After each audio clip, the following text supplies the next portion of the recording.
Alors là, je vois un habitant de la Nouvelle Terre qui est chez lui et il met un espèce de fauteuil euh, dans ce qui ressemble à un réplicateur et, euh, et il appuie sur un bouton et le fauteuil rétrécit. Il rétrécit, euh, il rétrécit beaucoup parce que en fait, à la fin, il fait, il fait, il fait moins de 10 fois sa taille initiale. Donc il est beaucoup plus petit et, euh, et donc le, la personne enlève le fauteuil du réplicateur, le fauteuil miniature, et puis le dépose dans dans l'équivalent d'une cave chez lui, un endroit pour stocker des objets qui veut quand même garder mais qui n'utilise pas en ce moment. Alors ça permet de stocker beaucoup plus d'objets puisqu'ils sont réduits en taille.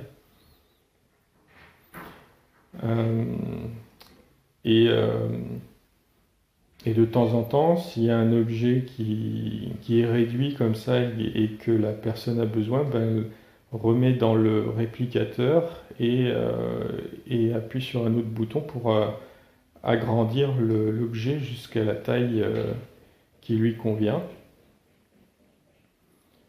Donc là, c'est le même principe que la photocopie en deux dimensions, sauf que c'est en trois dimensions. C'est agrandissement, réduction. Mais le principe est à peu près le même, c'est-à-dire que il y a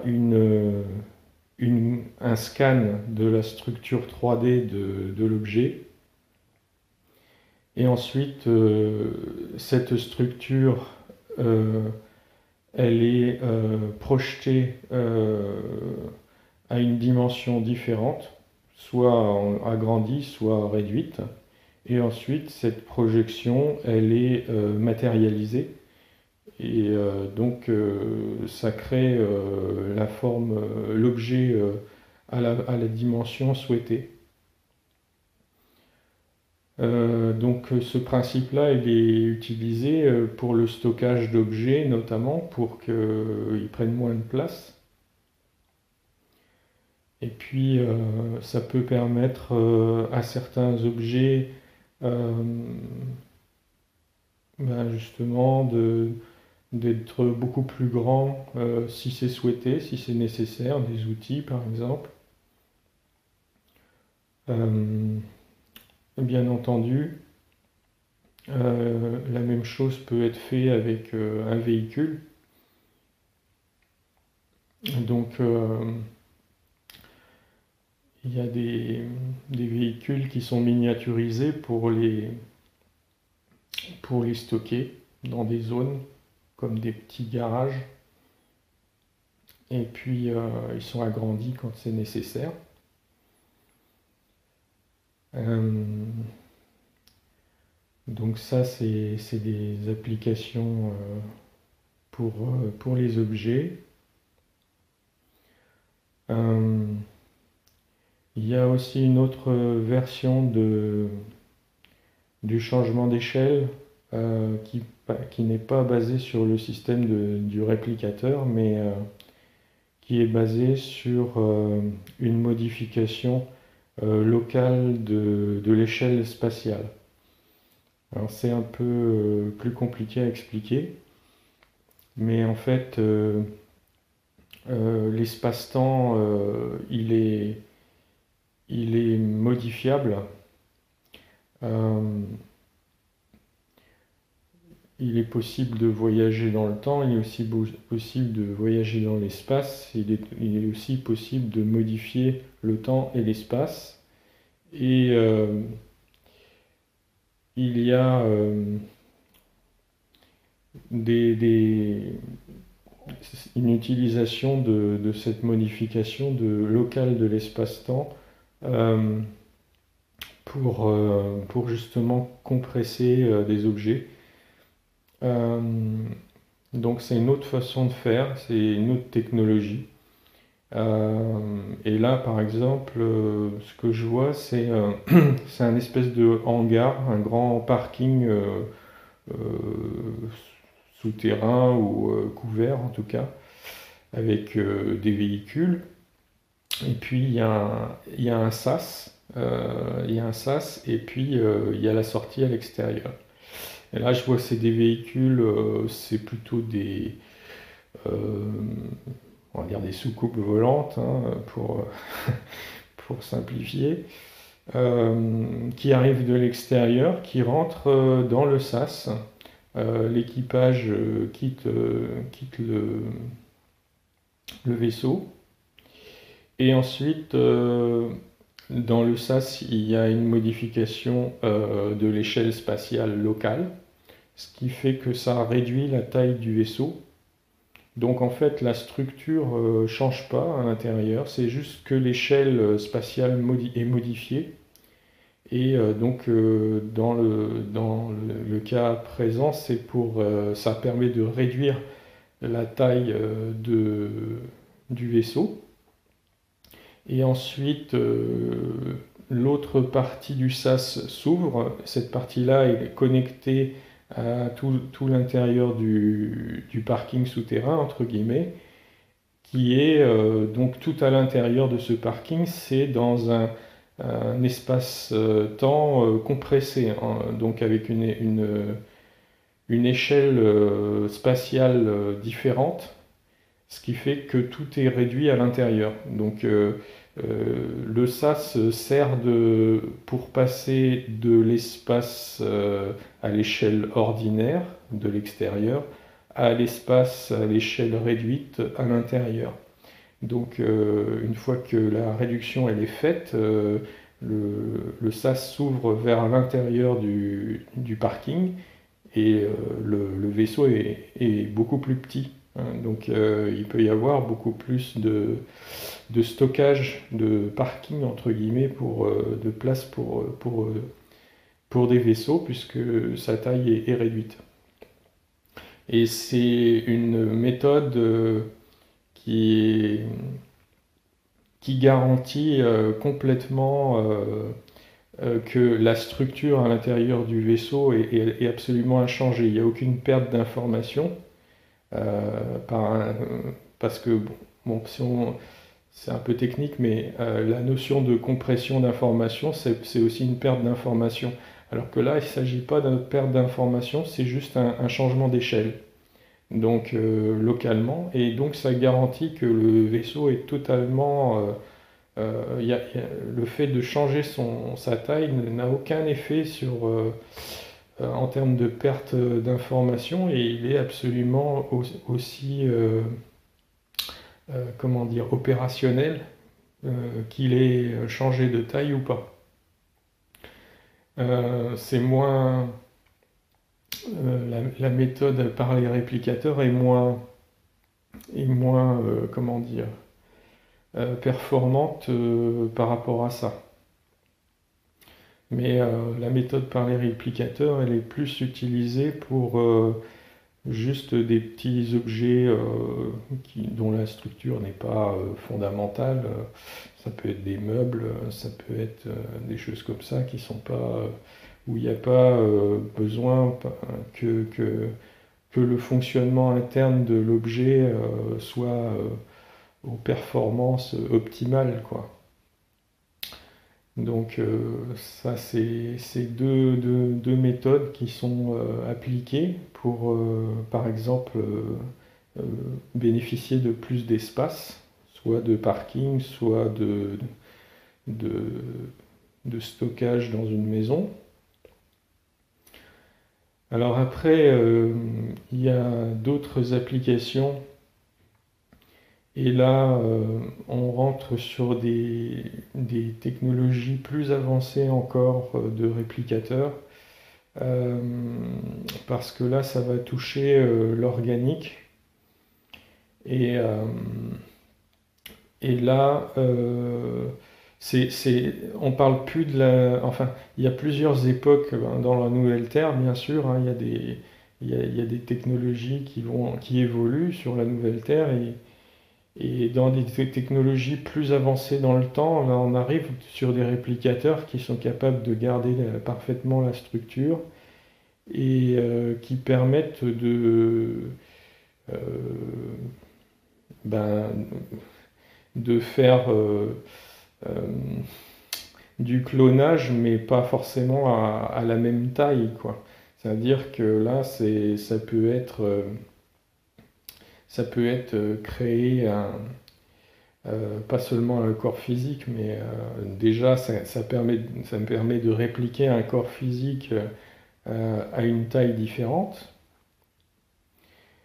Et, et donc il y a aussi l'aspect comme c'est vivant, il y a le corps éthérique, il y a les autres corps. Alors ce qui est intéressant, c'est que en fait, c'est surtout le corps physique et le corps éthérique qui sont manipulés dans l'agrandissement ou la réduction, parce que les autres corps plus subtils, corps mental, corps psychique, corps émotionnel, en fait, vont s'adapter à la nouvelle dimension du corps physique et éthérique. Donc c'est essentiellement la manipulation se fait sur le corps physique. Ensuite, pour le corps éthérique, c'est une manipulation particulière parce que c'est un peu comme si ça utilisait euh, des cellules souches, mais dans le plan éthérique, donc finalement, s'il y a un agrandissement du corps physique, eh bien en fait, ça fait comme s'il y avait plus, euh, comment dire, les, les, les cellules du corps éthérique euh, se développent euh, sur une structure plus grande, mais elles prennent leur spécificité euh, comme une cellule souche est capable de prendre une spécificité fonctionnelle. Et donc ça réplique le corps éthérique à une taille qui est adaptée à la nouvelle taille du corps physique. Et pour les autres corps plus subtils, ça s'adapte en fait, parce que c'est dans des plans où la notion d'espace n'a plus de signification. Donc c'est quelle que soit la taille en fait. Donc ça n'a pas d'importance que le corps fasse 1 mètre de haut ou 10 mètres de haut. Ça va être le même corps émotionnel, ça va être le même corps mental, ça va être les mêmes corps psychiques en fait. Euh, il n'y a pas d'adaptation nécessaire, c'est automatique en fait parce qu'il n'y a pas de notion d'espace, de taille, de dimension.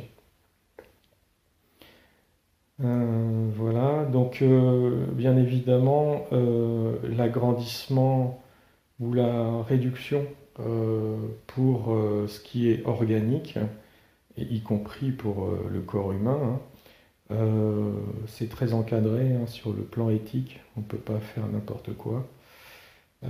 C'est évident, ça pourrait. Donc c'est aussi ces genres d'avancées technologiques, ça arrive aussi avec une évolution spirituelle de l'humain sur la nouvelle Terre. C'est pour ça aussi que sur la nouvelle Terre, il y a une évolution spirituelle aussi, hein. Donc le début, entre guillemets, de la nouvelle Terre est moins spirituellement avancé que plus tard sur la nouvelle Terre. Et ces technologies arrivent en même temps qu'il y a une évolution spirituelle suffisante pour les utiliser de façon sage, on va dire. parce que sinon ça peut très vite partir dans des utilisations pas éthiquement correctes. Alors ça sert, ces techniques de modification de taille comme ça, elles sont utilisées aussi pour l'exploration sur d'autres planètes, notamment pour aller explorer des civilisations qui ont des tailles très, très différentes de la nôtre. Ça peut être dans le grand ou dans le petit, hein.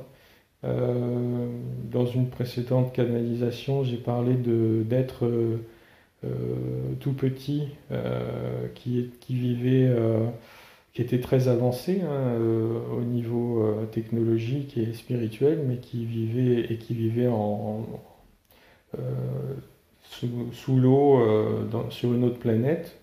Ben, ça peut, par exemple, dans des cas comme ça, être utilisé pour un contact plus facile, de réduire la taille de l'être humain pour lui permettre un échange plus facile et plus approprié avec des êtres de ces tailles-là. Et puis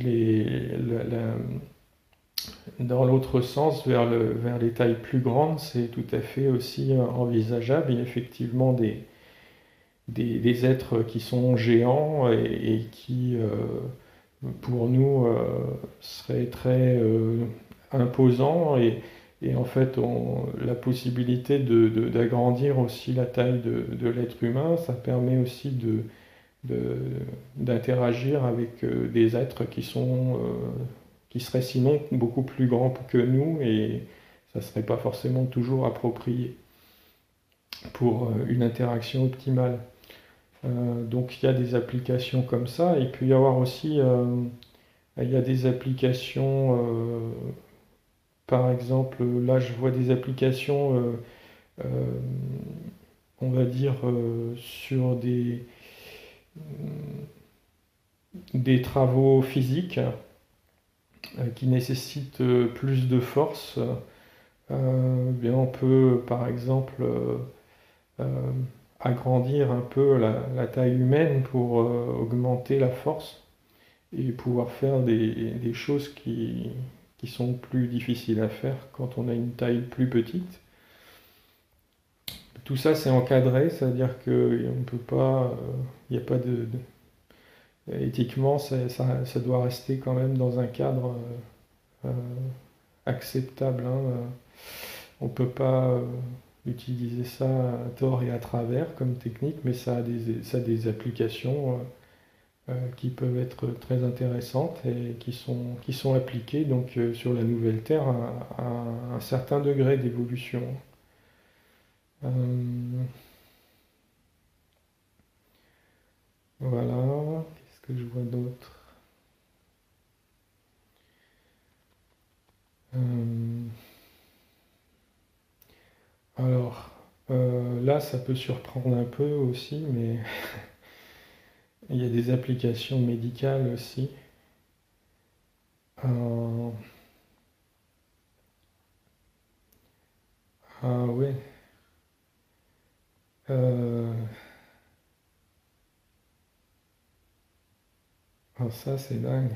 Euh, Là, ce que je vois, c'est une application. Fou. Euh, donc là, c'est un vaisseau d'êtres humains, hein, qui sont spécialisés dans la médecine. Ils sont réduits, mais à une taille qui permet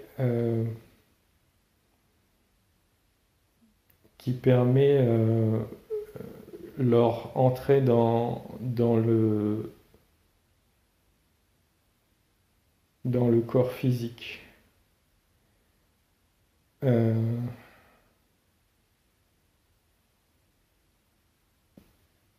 C'est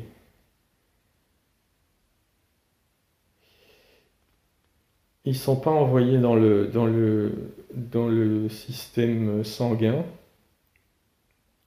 ils sont envoyés à l'intérieur.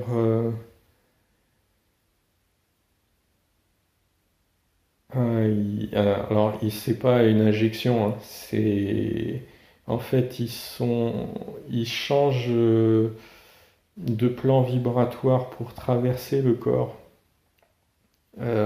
à une zone précise qui n'est pas, qui ne bouge pas, hein. Ils sont pas dans le flux sanguin, quoi, par exemple. Mais ils sont miniaturisés au point de pouvoir rentrer dans un corps cellulaire à l'intérieur d'un corps, ça peut être un corps humain ou un autre corps. Pour, alors, qu'est-ce qu'ils font à l'intérieur? Ils font des interventions carrément à l'intérieur du corps. C'est-à-dire que, alors, ils peuvent se déplacer dans le corps en changeant leur plan vibratoire, et quand ils arrivent sur une zone où ils veulent intervenir, ils vont, euh, ils vont agir dans le plan vibratoire qui correspond au corps. Donc ils sont pas dépendants du mouvement du corps ou de toute pression ou quoi que ce soit. Le, le vaisseau, il est stable parce qu'il n'est pas dépendant de la matière du corps, mais en même temps, il est réduit et il explore à l'intérieur et il peut intervenir au niveau physique à l'intérieur du corps. Euh, c'est c'est utilisé, je vois ça en neurologie. Euh, c'est pour des actions, on va dire, chirurgicales bien précises. Alors, il y a plusieurs techniques chirurgicales qui nécessitent pas ce genre d'opération. C'est des opérations très spécifiques, en fait, là. C'est des opérations assez rares qu'ils font euh, pour aller intervenir vraiment très localement dans, par exemple, une zone du cerveau et, euh, et qui a besoin vraiment d'une intervention très fine et très locale. Et pour ça, ben, en fait, ils vont pas intervenir avec des techniques chirurgicales euh, or- autres que que celles-ci, parce que c'est vraiment une intervention très localisée et très spécialisée. C'est presque, c'est presque vraiment une intervention cellulaire au niveau des cellules neuronales directement. Euh, c'est vraiment de la réparation, on va dire, de haut de gamme. Et c'est presque, j'ai le mot chirurgie esthétique neuronale. C'est presque, on va dire, c'est presque du développement. C'est L'intervention là, c'est ce que je vois, c'est que c'est pas une intervention pour soigner vraiment quelque chose, c'est plutôt une intervention pour améliorer des fonctions cognitives, par exemple. Et donc ça se fait vraiment de façon très fine et très locale aux endroits où c'est neurologiques qui sont choisis. Donc c'est une application possible de la réduction. Euh, voilà, alors il y a euh,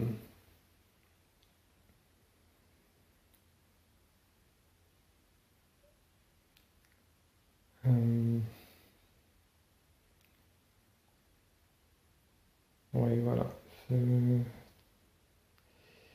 La médecine. Non, ben, j'ai rien d'autre qui vient.